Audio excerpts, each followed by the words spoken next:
पूर्व श्लोक में कहा गया कि ध्यान योगी अपने आप से अपने आप में ही संतोष का अनुभव करता है ना।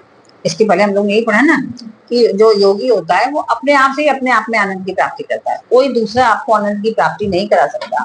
जैसे सांसारिक चीजें आपके परिवार के लिए लोग आपके लिए कार ले आए तो आपको उसके माध्यम से बड़ी खुशी मिलेगी, लेकिन वो खुशी कितने दिन की रहेगी? क्षणिक रहेगी, थोड़े समय की रहेगी। फिर थोड़े दिन बाद अरे ठीक है गाड़ी तो है, बहुत ऐसे देख लिया। ऐसे ऐसी जो सांसारिक खुशियां तो हो सकता है आप दूसरे के माध्यम से थोड़ी बहुत थोड़े समय के लिए प्राप्त कर लें, लेकिन जो ये परमात्मा तत्व की प्राप्ति वो तो आपको स्वयं को ही स्वयं के माध्यम से करनी है। तो आपने ध्यान योगी अपने आप से अपने आप में ही संतोष का अनुभव करता है। कैसे? जब परमात्मा में समाधिस्थ हो जाता है। अब उसके बाद उसका क्या होता है ये भगवान श्री कृष्ण बता रहे हैं 6ठे अध्याय के 21वें श्लोक में।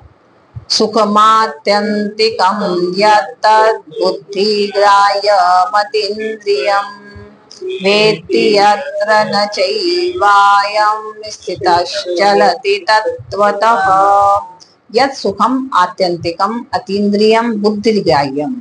जो सुख आत्यंतिक अतीन्द्रिय और बुद्धिग्राह्य है, जो भी सुख तत् यत्र वेत्ति च स्थितः, उस सुख का जिस अवस्था में अनुभव करता है और जिस सुख में स्थित हुआ यह ध्यान योगी तत्व से फिर कभी विचलित नहीं। क्या मतलब है? सुख मात्यंतिकम यत्, ध्यान योगी अपने द्वारा अपने में जिस सुख का अनुभव करता है, जब अपने स्वरूप में जब स्थित हो जाता है तो किस सुख का अनुभव करता है? प्राकृत संसार में उस सुख से बढ़कर दूसरा कोई सुख हो ही नहीं सकता। आप ये सोचिए कि अगर ये नाशवान संसार में अगर ऐसा सुख है तो ऐसा सुख है ही नहीं। इसीलिए तो लोग जो साधु संत इतने ऋषि मुनि उसके दीवाने हैं, उसमें समाधिस्थ हो जाते हैं, क्योंकि वैसा सुख कहीं है ही नहीं, है ना। कारण कि यह सुख जो है तीनों गुणों से अतीत और स्वतः सिद्ध है। तीनों गुण कौन है? सत्य तम रज, इन तीनों गुणों से,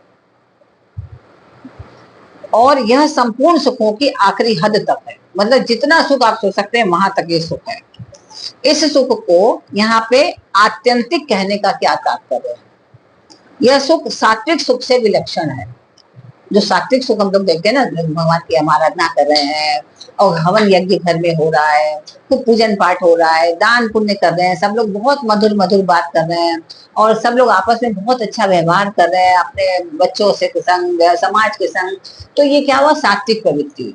तो ऐसे लोगों के संग बैठिए, आप ऐसे लोगों के घर जाइए तो आपको बड़ा अच्छा फील होता है। कहते हैं आपके घर से बड़ा अच्छा वाइब्स आ रही है, ऐसे लोग कहते हैं ना पॉजिटिव वाइब्स आ रही। क्यों? क्योंकि वहां सत्य तत्व की प्रधानता है। तो जो सत्य तत्व जो सबसे सुख से विलक्षण माना गया है, सात्विक सुख सबसे विलक्षण माना गया है। तो सात्विक सुख तो परमात्मा विषयक बुद्धि की प्रसन्नता से उत्पन्न होता है। जबकि हम परमात्मा विषयक चर्चाएं करते हैं कि भाई अच्छे कर्म करो, परमात्मा के समान जैसे बताया गया वैसे कर्म करो, तो हमारे सात्विक बुद्धि जागृत होने लगती है और सब तरफ अच्छा अच्छा फील होने लगता है। परंतु यह आत्यंतिक सुख उत्पन्न नहीं होता, परंतु यह स्वतः सिद्ध अनुत्पन्न सुख है। ये तो सात्विक सुख तो आपका उत्पन्न होगा, आप वैसा वैसा व्यवहार करेंगे, सीखेंगे, लेकिन जब परमात्मिक सुख जो आप प्राप्त करेंगे, जो हम ध्यान के माध्यम से जो प्राप्त करेंगे स्टेप बाय स्टेप जैसा भी बताया, तो ये सुख जो है ये स्वतः सिद्ध सुख है। ये किसी के माध्यम से नहीं प्राप्त होगा, ये आप स्वतः प्राप्त कर सकते हैं। एक मेरे पास कोई आई थी महिला, तो वो बता रही थी कि उनका बालक 5 साल का था, 5 वर्ष की आयु में, और हर थोड़ी देर बाद देखते रहे ध्यान लगा लेता रहा और कहता रहा कि कहते मेरे से आके पूछिए ऐसा क्यों करता है वो।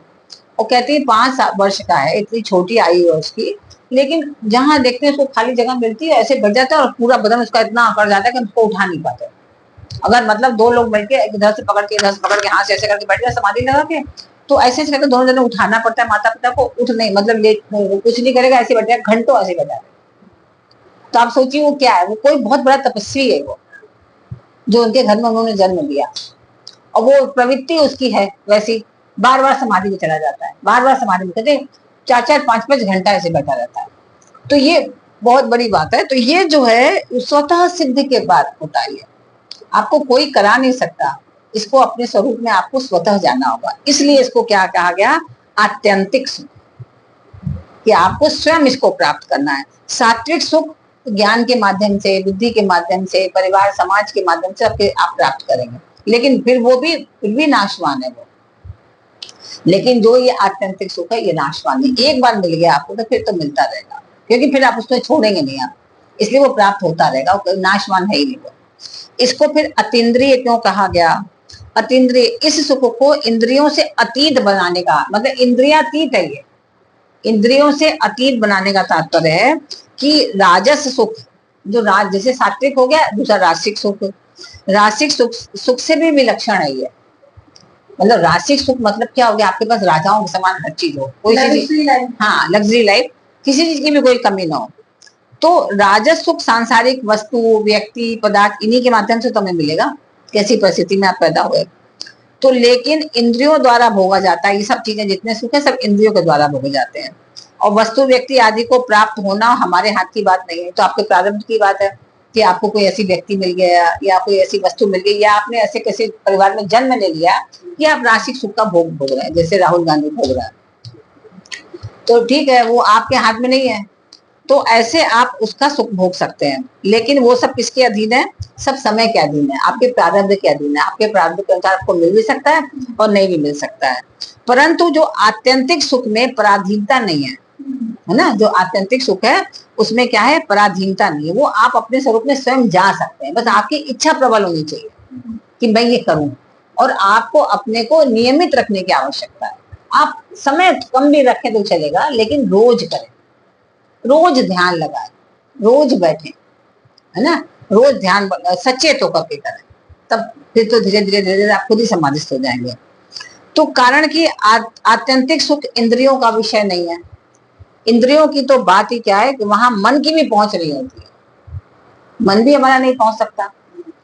यह सुख तो स्वयं के द्वारा ही अनुभव में आता है, अतः इस सुख को अतीन्द्रिय कहते हैं, कि इंद्रियों से भी ऊपर की बात है इस सुख को, इसलिए अतीन्द्रिय कहा।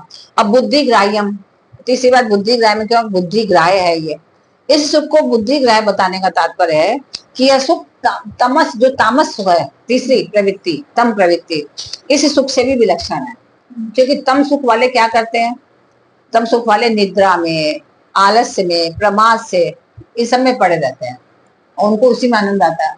जैसे अभी आपने बताया ना कि कोई व्यक्ति जो 9 बजे उठते हैं, तो उनको उसी में आनंद आ रहा है। और जब हम निद्रा में होते हैं तो क्या होता है, तो जो हमें गाढ़ निद्रा में होते हैं, जो हमें सुख मिलता है, तो उसमें क्या होता है, हमारी बुद्धि जो लीन हो जाती है, हमारी बुद्धि जागृत नहीं होती उस समय, हम एकदम डूब जाते हैं उसमें, हम उस समय हमारी बुद्धि भी सुप्तावस्था में चली जाती है।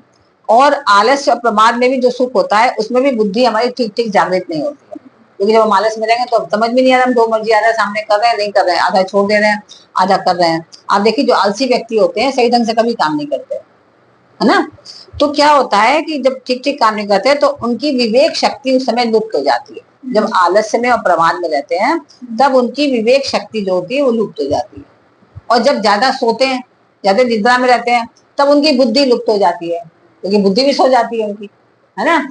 लेकिन जब हम आत्यंतिक सुख में जब हम रहते हैं तब हमारा विवेक भी जागृत होता है और हमारी बुद्धि भी जागृत होती है, इसलिए कहा इसको कि बुद्धि ग्राह्यम। हालांकि बुद्धि का वहां पे कोई कार्य नहीं है, लेकिन बुद्धि वहां पे सुप्तावस्था को प्राप्त नहीं हुई है, बुद्धि उस समय जागृत है ना। जैसे निद्रावस्था में बुद्धि कोई काम कर रही है आपके, किसी के नहीं काम कर रही, सब सो गई, वो तो बुद्धि भी सो गई। लेकिन आपने जब समाधि लगाई, आपने ध्यान लगाया तो आपकी बुद्धि नहीं सोई है, बुद्धि आपकी जाग रही है, कार्य नहीं कर रही कुछ, लेकिन बुद्धि जाग रही है ना।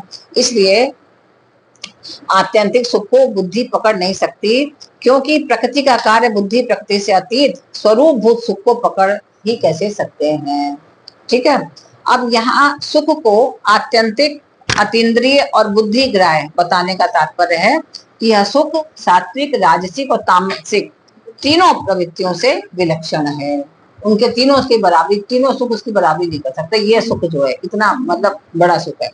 वेत्ति यत्र न चैवायम स्थितश्चलति तत्वतः, ध्यान योगी अपने द्वारा ही अपने आप के सुख का अनुभव करता है, उसको किसी की आवश्यकता नहीं है, और इस सुख में स्थित हुआ वह कभी किंचित मात्र भी विचलित नहीं होता।